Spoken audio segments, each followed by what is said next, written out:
Today I will show you how to properly block internet access of a specific app in Windows 11.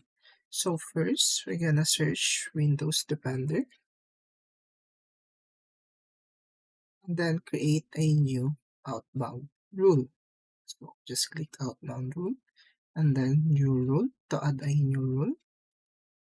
And then just click program and then next. So here is the important part. So people would just tend to just search the app and then open file location, but that is very wrong.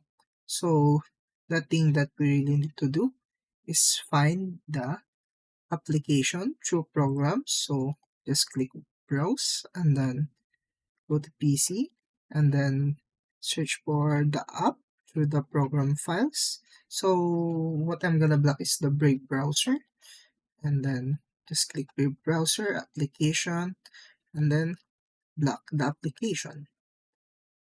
So, and then just click next, then block the connection, next, and then create a name for it. There we go. Now we have a rule to block the internet connection. So just check, let's click YouTube, and then type internet speed test. Your internet access is blocked. So to disable it, just click the disable rule, and to remove it completely, you can just delete it. So now, check again. We have now access and now you can just surf again in the internet. So that's all. Thank you.